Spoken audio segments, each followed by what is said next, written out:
Hello everyone, कैसे हो आप सभी। आई होप आप सभी अच्छे होंगे।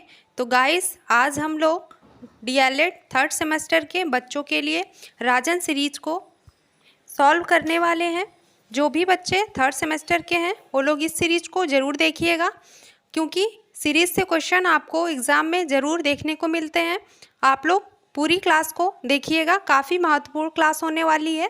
जैसा कि आप सभी को पता है, आपके एग्ज़ाम जल्दी होने वाले हैं। सितंबर मंथ में आपके एग्ज़ाम आपको देखने को मिलेंगे। अगस्त में अभी एक फ़िलहाल नोटिस आई थी कि अगस्त में होंगे, तो लेकिन ऐसा नहीं है, आपके एग्ज़ाम सितंबर में होंगे। तो आपके पास जो भी अभी टाइम बचा है, तो जिन्होंने अभी तक अपने पढ़ाई को स्टार्ट नहीं करा है, आप लोग अभी से पढ़ाई को अपना शुरू कर दीजिए, क्योंकि एग्ज़ाम आपके सितंबर मंथ में होने की संभावनाएं हैं। आज हम लोग तब सॉल्व करेंगे सामाजिक अध्ययन के अति लघुत्तरीय प्रश्नों को। इसके पहले हमने बहुविकल्पीय प्रश्नों को कंप्लीट कराया है। जो भी बच्चे अभी तक उन क्लास को नहीं देखे हैं, आप लोग जाके देख लीजिएगा, प्लेलिस्ट बना दी गई है। तो गाइस, आज हम अति लघुत्तरीय प्रश्न को कवर करने वाले हैं। तो अगर आप हमारे चैनल पर पहली बार आए हो तो चैनल को सब्सक्राइब करके बेल आइकन को प्रेस ज़रूर कर लीजिएगा, ताकि कोई भी क्लास हो आप तक ज़रूर पहुँचे। तो गाइस, चलिए स्टार्ट करते हैं अति लघुत्तरीय प्रश्नों को। हमारा आज का पहला सवाल दिया गया है, अकबर का जन्म कब हुआ था। तो आपका सही जवाब है, अकबर का जन्म जो है 15 अक्टूबर 1542 ईस्वी में हुआ था। अकबर का जन्म आपसे पूछ सकता है, आपसे 2024 में क्वेश्चन पूछा गया था कि अकबर का जन्म कब हुआ था। तो 15 अक्टूबर 1542 में हुआ था।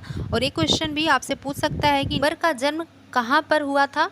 तो आपका जो अकबर का जन्म है वह 15 अक्टूबर 1542 को अमरकोट के, जो कि वर्तमान में आपका पाकिस्तान में सिंध प्रांत है, वहाँ पर हुआ था। और उनके पिता का नाम भी पूछ सकता है, कौन थे। उनके पिता हुमायूं थे और माता हमीदा बानो बेगम थी। तो सम्राट अकबर का जन्म 15 अक्टूबर 1542 को अमरकोट में, वर्तमान पाकिस्तान में सिंध प्रांत है, वहाँ पे हुआ था।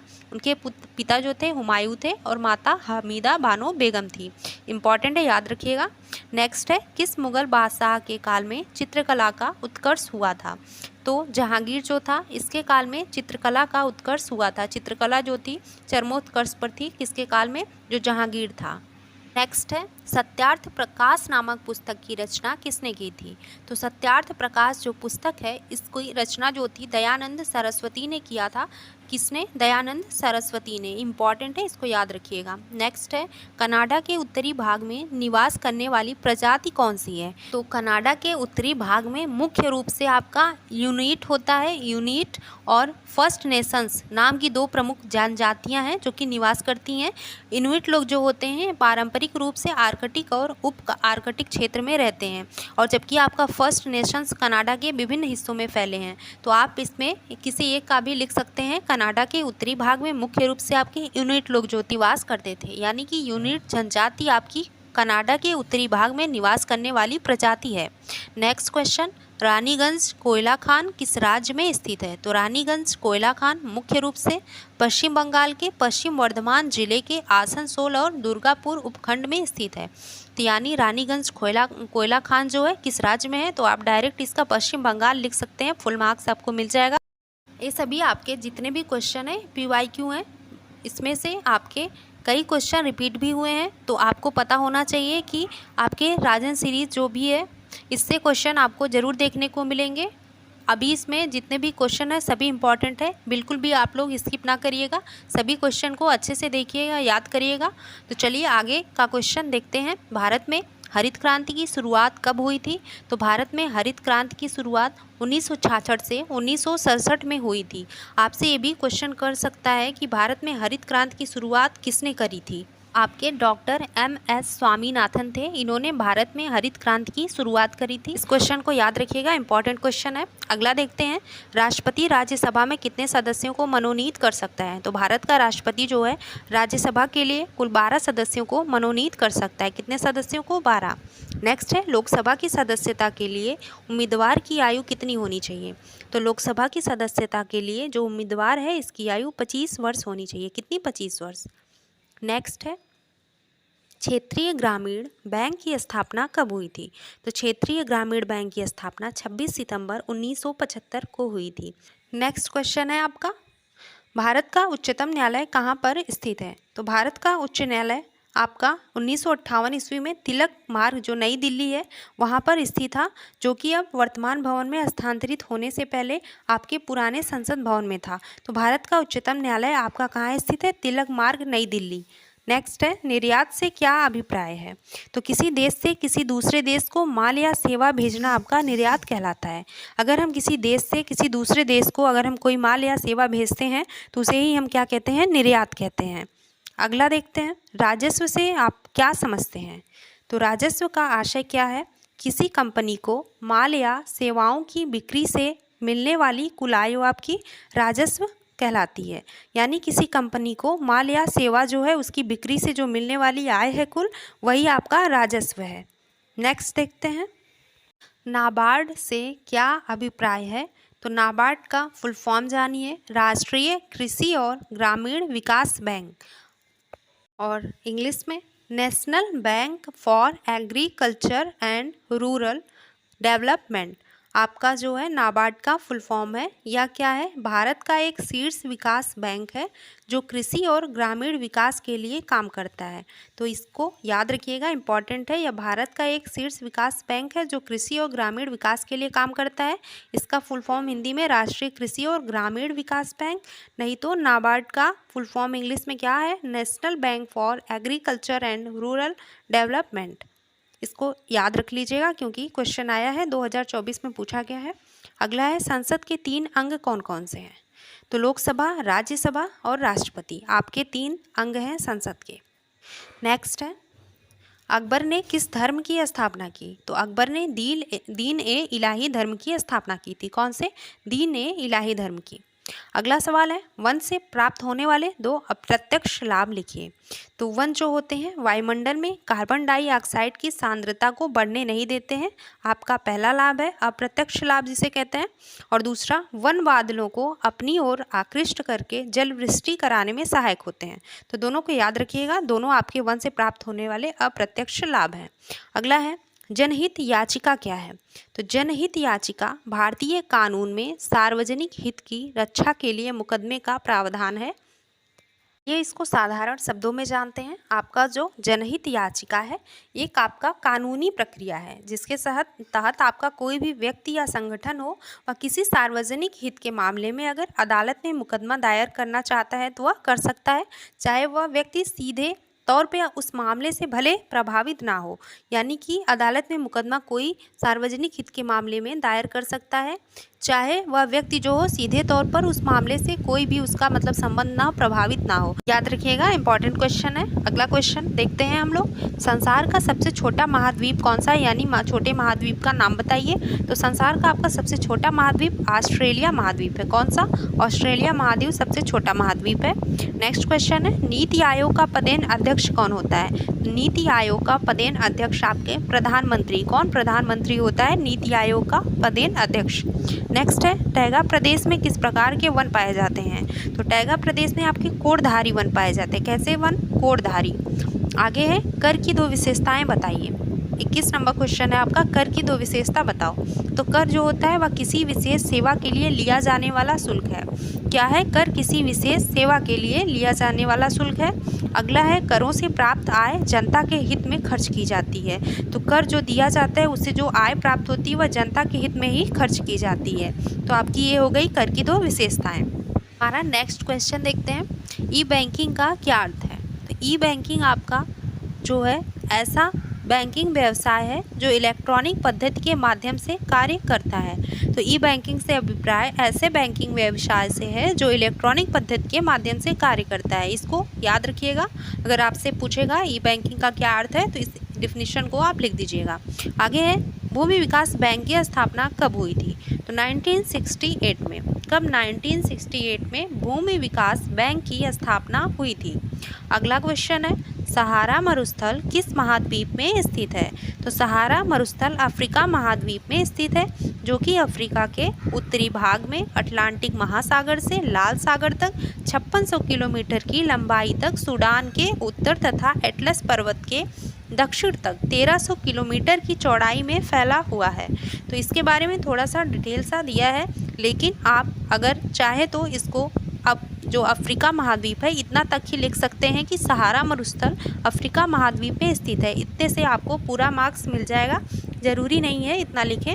आगे देखते हैं वन संरक्षण क्या है। तो वन संरक्षण वानिकी की एक शाखा है जो जंगल के संरक्षण या सुधार से संबंधित है। जो वन संरक्षण है इसमें क्या होता है, वनों को बचाना और उनकी देखभाल करना जिससे कि वे जो है वे नष्ट ना हो और पर्यावरण जो संतुलन है उसका वह बना रहे। इसमें वनों की कटाई को रोका जाता है, पेड़ों को लगाया जाता है और वनों में रहने वाले जो जीव हैं उनकी रक्षा किया जाता है। तो वन संरक्षण का अर्थ आपको समझ में आ गया होगा। आगे है सुरा और सुंदरियों का देश कौन सा है। तो फ्रांस जो है वह सुरा और सुंदरियों का देश है। नेक्स्ट है लोहा कितने प्रकार का होता है। तो आपका देखिए दिया गया है कच्चा लोहा, ढलवा लोहा, इस्पात, गढ़ा लोहा, गाढ़दार, कच्चा लोहा, ये सभी आपके लोहे के प्रकार हैं। 2023 में आपसे क्वेश्चन पूछा था, इसको याद रखिएगा। कच्चा लोहा, ढलवा लोहा, इस्पात, गढ़ा लोहा, गाढ़दार, कच्चा लोहा। आगे देखते हैं भारत के प्रथम उपराष्ट्रपति कौन थे। तो भारत के प्रथम उपराष्ट्रपति डॉक्टर सर्वपल्ली राधाकृष्णन थे। कौन, भारत के प्रति आपके कौन थे, डॉक्टर सर्वपल्ली राधाकृष्णन थे। नेक्स्ट है उत्तर प्रदेश के उच्च न्यायालय की खंडपीठ कहाँ पर स्थित है। उत्तर प्रदेश का जो उच्च न्यायालय है उसकी खंडपीठ आपकी लखनऊ में स्थित है। कहाँ, लखनऊ में।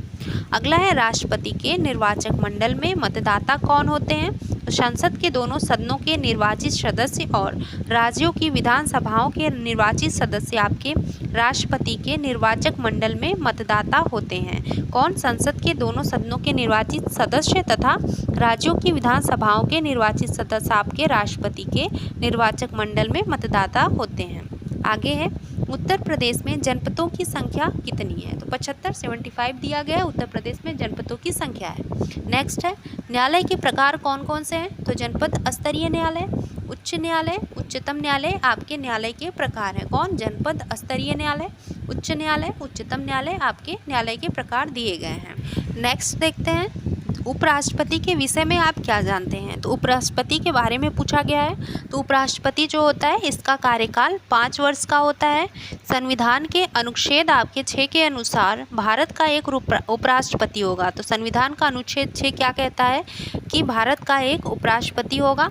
संविधान में उपराष्ट्रपति से संबंधित प्रावधान आपके जो हैं वह अमेरिका के संविधान से ग्रहण किए गए हैं। और भारत का उपराष्ट्रपति जो होता है वह राज्यसभा का पदेन सभापति होता है। इतना लिख देंगे आपको फुल मार्क्स मिलेगा कि उपराष्ट्रपति जो होता है इसका कार्यकाल 5 वर्ष का होता है। यह संविधान के अनुच्छेद जो 6 है इसके अनुसार कहा गया कि भारत का एक उपराष्ट्रपति होगा।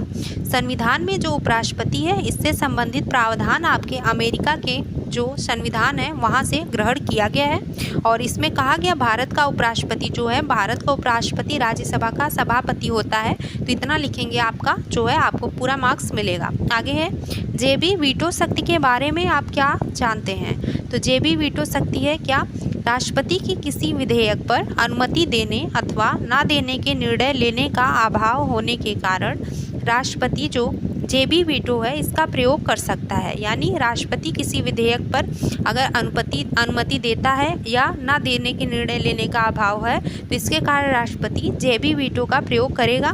अनुच्छेद 111 जो है केवल यह कहता है कि यदि राष्ट्रपति विधेयक लौटाना चाहता है तो विधेयक को उसे प्रस्तुत किए जाने के बाद शीघ्र लौटा देगा। जैसे एग्जाम्पल दिया है, जेबी वीटो शक्ति का प्रयोग का उदाहरण 1986 ईस्वी में संसद में पारित भारतीय डाकघर संशोधन विधेयक जिस पर तत्कालीन राष्ट्रपति ज्ञानी जैल सिंह ने कोई निर्णय नहीं लिया था।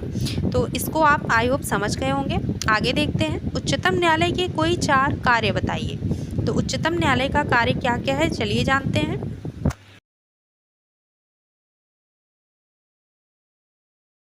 उच्चतम न्यायालय का पहला कार्य है मूल अधिकारों को संरक्षण प्रदान करना और दूसरा संविधान को संरक्षण प्रदान करना। उच्चतम न्यायालय अपने निर्णयों पर पुनर्विचार कर सकता है। अगला है उच्चतम न्यायालय में उच्च न्यायालय के निर्णय के विरुद्ध संवैधानिक मामले, दीवानी मामले आदि की अपील सुनी जा सकती है। आप इसके 4 कार्य लिख दीजिएगा क्योंकि यहाँ से क्वेश्चन आपको देखने को मिल सकता है, इंपॉर्टेंट है, इसको याद कर लीजिएगा। मूल अधिकारों को संरक्षण प्रदान करना, संविधान को संरक्षण प्रदान करना, उच्चतम न्यायालय जो है अपने निर्णयों पर पुनर्विचार कर सकता है, इसका कार्य दिया गया है सभी। उच्चतम न्यायालय में उच्च न्यायालय के निर्णय के विरुद्ध संवैधानिक मामले, दीवानी मामले जो है आदि की अपील जो होती है वह सुनी जा सकती है। नेक्स्ट देखते हैं, उच्च या उच्चतम न्यायालयों के न्यायाधीशों की नियुक्ति कौन करता है? तो राष्ट्रपति जो होता है वह उच्च या उच्चतम न्यायालयों के न्यायाधीशों की नियुक्ति करता है। आगे है, उच्च न्यायालय का कार्य बताइए। तो उच्च न्यायालय का कार्य दिया गया है, पहला, अपने अधीनस्थ न्यायालय की पत्रावलियों को मंगाकर जांच करना। अधीनस्थ न्यायालयों की कार्य प्रणाली संबंधित नियमों को बना सकता है। तो अभी इसके कार्य हैं दो, इसको याद रखिएगा। बहुत से बच्चे कंफ्यूज होंगे कि उच्च न्यायालय और उच्चतम न्यायालय क्या दोनों एक है? तो नहीं, जो आपका उच्च और उच्चतम न्यायालय है दोनों अलग अलग स्तर हैं। उच्च न्यायालय आपका जो होता है वह राज्य स्तर पर काम करता है, लेकिन जो उच्चतम न्यायालय है वह राष्ट्रीय स्तर पर। इस तरह से इसमें डिफरेंस है, तो एक मत समझिएगा। उच्चतम न्यायालय का जो कार्य दिया गया है उसको अलग याद रखिएगा, उच्च न्यायालय का कार्य अलग बताया गया है, इसको दोनों को याद कर लीजिएगा। अगला क्वेश्चन देखते हैं, लोक अदालत किसे कहते हैं? तो लोक अदालत जो होता है वह विवादों को समझौते के जरिए सुलझाने का एक वैकल्पिक मंच होता है। इसे जन अदालत भी हम कहते हैं। तो लोक अदालत किसे कहते हैं अगर पूछेगा तो बताइएगा। लोक अदालत विवादों को समझौते के जरिए सुलझाने का एक वैकल्पिक मंच है, इसे हम जन अदालत भी कहते हैं। आगे, भारत में प्रथम पंचवर्षीय योजना कब प्रारंभ हुई थी? तो भारत में पहली पंचवर्षीय योजना 1951 में शुरू हुई। कब? 1951 में। नेक्स्ट है, आरबीआई यानी भारतीय रिजर्व बैंक, इसका राष्ट्रीयकरण कब किया गया था? 1 जनवरी 1949 ईस्वी को भारतीय रिजर्व बैंक का राष्ट्रीयकरण किया गया था। अगला क्वेश्चन है, भारतीय रिजर्व बैंक के प्रमुख कार्य बताइए। तो भारतीय रिजर्व बैंक का जो प्रमुख कार्य दिया गया है, यह सरकार की ओर से पत्र मुद्रा का निर्गमन करता है। तो भारतीय रिजर्व का कार्य क्या है?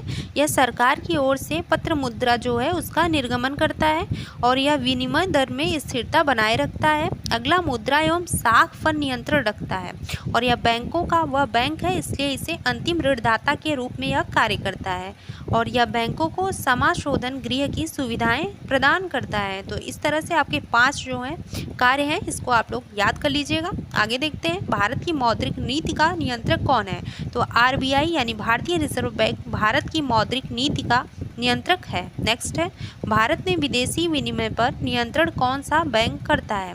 तो भारत में जो विदेशी विनिमय है इस पर नियंत्रण रिजर्व बैंक ऑफ इंडिया करता है। कौन? Reserve bank of India. अगला है, प्रेयरी कहाँ का घास का मैदान है? तो प्रेयरी घास का मैदान उत्तरी अमेरिका का है। कहाँ का? उत्तरी अमेरिका का। नेक्स्ट क्वेश्चन, संसार का सबसे बड़ा महाद्वीप कौन सा है?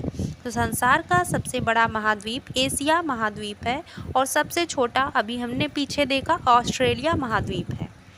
दोनों क्वेश्चन इंपॉर्टेंट है। अगर पूछेगा सबसे बड़ा महाद्वीप संसार का कौन सा है, तो एशिया महाद्वीप, और संसार का सबसे छोटा महाद्वीप ऑस्ट्रेलिया महाद्वीप। आगे है, राष्ट्रपति का कार्यकाल कितने समय का होता है? तो राष्ट्रपति का कार्यकाल 5 वर्ष का होता है। कितने वर्ष का? 5 वर्ष का। नेक्स्ट है, भारत के प्रथम राष्ट्रपति का नाम बताइए। तो भारत के प्रथम राष्ट्रपति डॉक्टर राजेंद्र प्रसाद थे। कौन? डॉक्टर राजेंद्र प्रसाद भारत के प्रथम राष्ट्रपति। आगे हैं, भारत में मुगल वंश की नींव किस शासक द्वारा डाली गई? तो बाबर के द्वारा भारत में मुगल वंश की नींव डाली गई थी। किसके द्वारा? बाबर द्वारा। अगला है, चौसा का युद्ध किसके बीच में हुआ था? तो हुमायूं और शेरशाह सूरी के बीच में चौसा का युद्ध लड़ा गया। और आपसे ये भी पूछ सकता है कि यह चौसा का युद्ध कब हुमायूं और शेरशाह सूरी के बीच में लड़ा गया? तो 26 जून 1539 में हुमायूं और शेरशाह सूरी के बीच में चौसा का युद्ध हुआ था और यह युद्ध आपका बिहार में बक्सर के पास चौसा नामक स्थान है, वहाँ पे लड़ा गया था 26 जून 1539 को, इसको याद रखिएगा। नेक्स्ट है, शेरशाह के बचपन का नाम क्या था? तो फरीद नाम था शेरशाह के बचपन का नाम। अगला है, अकबर के कार्यकाल में आमिल का क्या कार्य था? तो जो अकबर के कार्यकाल में आमिल थे उनका कार्य था राजस्व वसूली करना। क्या कार्य था? राजस्व वसूली करना। आगे है, जहांगीर द्वारा लिखी गई आत्मकथा का क्या नाम था? तो तुझके जहांगीरी जहांगीर द्वारा लिखी गई आत्मकथा है। कौन सी? तुझके जहांगीर। गाइस, आज हम लोग अपनी क्लास को यहीं पे ख़त्म करते हैं। बहुत लंबी क्लास नहीं करेंगे, बाकी के आपके जो क्वेश्चन बचे हुए हैं उसको हम नेक्स्ट पार्ट में लेके आएंगे। 2 से 3 वीडियो आपकी पड़ेगी, आपका वेरी शॉर्ट क्वेश्चन अच्छे से आपका कवर हो जाएगा। तो सबसे पहले वे बच्चे जिन्होंने जो बहुविकल्पीय प्रश्न है उनको नहीं देखा है तो प्लेलिस्ट बनी है, आप लोग जाके उसको ज़रूर देख लीजिएगा। और अभी जो हम करा रहे हैं वेरी शॉर्ट क्वेश्चन, इसको भी आप लोग ज़रूर से ज़रूर करिएगा। यहाँ से आपको क्वेश्चन ज़रूर देखने को मिलेंगे। आपके जो बचे हुए बाकी क्वेश्चन हम नेक्स्ट पार्ट में लेके आने वाले हैं कल की वीडियो में, तो आप लोग वीडियो को पूरा देखिएगा। चलिए मिलते हैं आपसे ऐसे ही महत्वपूर्ण प्रश्नों के साथ नेक्स्ट वीडियो में। गाइस वीडियो अच्छी लगी है तो लाइक ज़रूर करिएगा, सब्सक्राइब करिएगा हमारे चैनल पर पहली बार आए हो, और दोस्तों तक शेयर करना ना भूलिएगा। आप सभी का बहुत बहुत धन्यवाद वीडियो को लास्ट तक देखने के लिए।